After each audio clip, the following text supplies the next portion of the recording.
Moving forward, may I now request Mr. Kunal Kaushal, who is the director in KPMG, to please give his thoughts and views on the topic, and maybe the industry perspective will be more important from our point of view to understand. Maybe you can help on that. Thank you very much, Mr. Kunal. Thank you so much, Mr. Malhotra. Good morning, everybody. Thank you, Vicky, for giving this opportunity.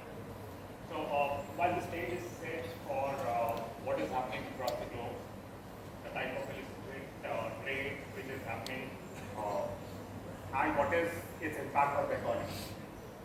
So, today, if we talk about the world economy, it is around 105 trillion.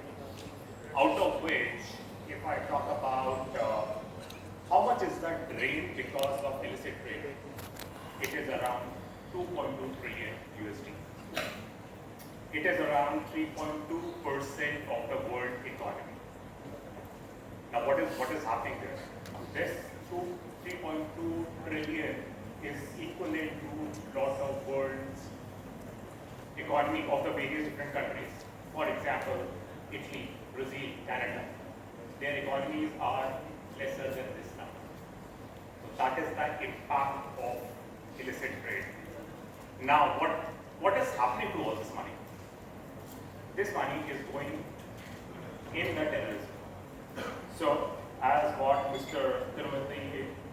Tirumurthy already mentioned, how we can stop this terrorism and what is the impact of this illicit trade.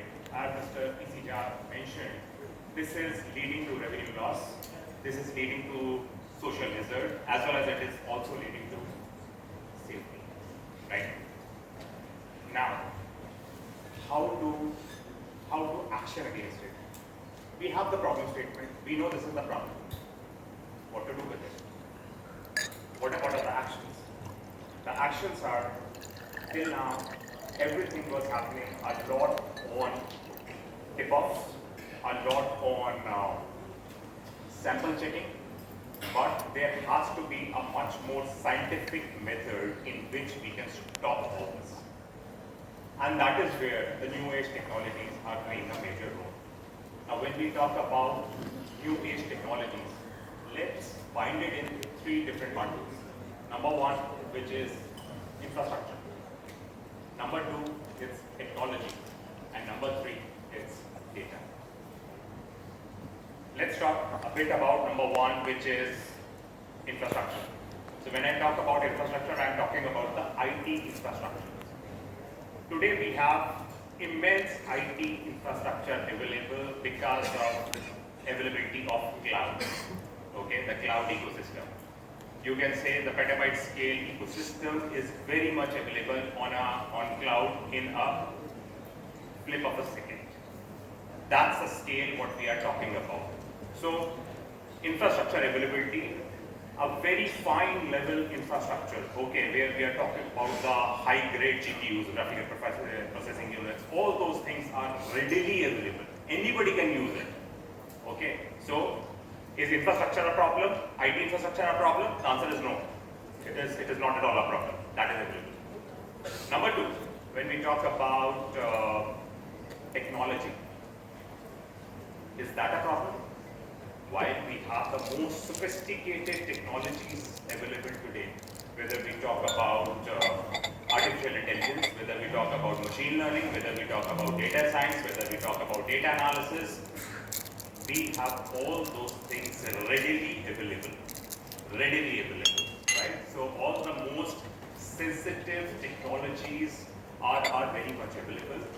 Anybody can use it for a good purpose. So we call it a type of responsible artificial intelligence, responsible AI.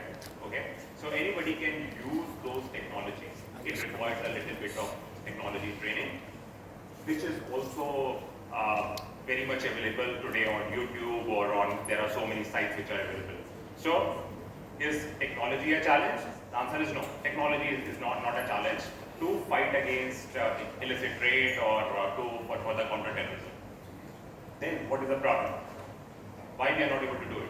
The problem is data. We do not have the availability of all sort of data, and that is where a lot of cyber criminals or the other terrorists, they are having access to a lot of data and they are utilizing it for their purpose. Now, point is, why we are not having access to data or availability of the data? The problem is the sharing of data across geographies. As what Mr. Tirumurthy said, that it is no longer your problem or my problem, it's our problem, right? And that is what various different countries, they have started recognizing that each and every country cannot have that much of data, which they can use to train sophisticated technologies like artificial intelligence, and that is where data sharing is extremely important. That has recently started. There has been a very good collaboration between, if I talk only about India, there has been a collaboration between government and the private sector, and they are jointly coming up in various different areas for counter-terrorism as well as to decommission on the illicit trade.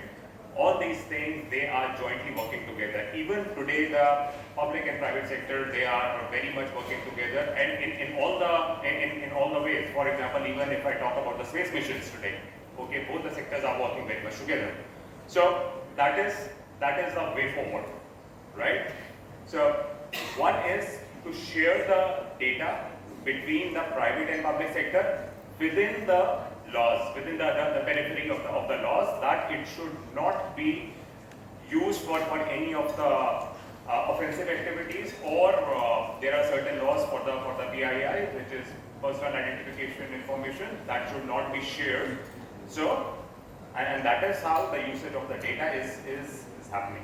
Now, it's not only about India, it's about across geography. For example, if I talk about a lot of different cyber criminals who are sitting in somewhere in South America or in Africa, the way they're utilizing it, that type of data, African government is sharing with India, so that India has the technology or the brain to develop or to find anomalies in all these data, and they can very well do it. And that is why they are sharing this data. We are coming up with all the technologies, all the sophisticated way of finding all these anomalies and sharing it across the globe. So it is a two-way sharing of data, as well as building the technologies, maturing the technologies, and sharing it across the board. This is a typical way forward how it has to go. So coming back onto the same points, three things: infrastructure, technology, and data. All these three things together can very much fight terrorism as well as illicit trade. Today, if we talk about the type of data generation which is happening, right? If I talk 10 years back, till the time, and we all must be using our mobile phones from last 20 years or more, right? But in last 7 to 8 years, there is a disruption which has happened in the mobile phone. What has that happened? Earlier, 6 to 7 years back, we were using our 3G or 2G or 4G data hardly 1 hour in a day. Okay, we were just turning on the data, do some activities, and turn off the data. Why? Because the data was expensive. Today, what we are doing? Does anybody turn off their data? The answer is no. Nobody turns that off. And think about it: how much of that data is getting generated?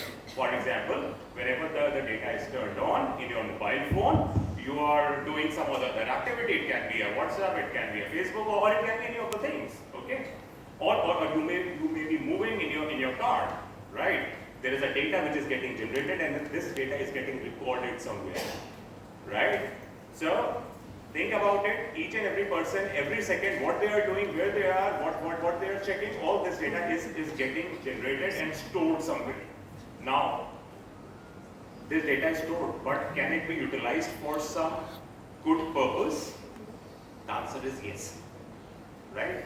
In today's world, if I talk about security agencies which are there on the borders, right? They just send across a message that what is happening on this particular number. how it has been, where, to track this person where he was from last 3 to 4 hours or last 3 to 4 months. Okay, the answer has to be given by the telecommunication organizations in a couple of minutes. Otherwise, there may be a terrorist activity which may happen and it cannot be stopped. So, we have data and how the technology is enabling the use of that particular data to counter terrorism. This is our united world, and that is how it has to move forward. My last few sentences, I'm getting a notification that I have to move. So my last few sentences, the only thing is that we have everything available. Okay, we have all the brains available, we have all the technology available, data available, infrastructure available. The only thing is we have to be working together to actually break this nexus of terrorism and illicit trade. Thank you so much. Thank you, Mr.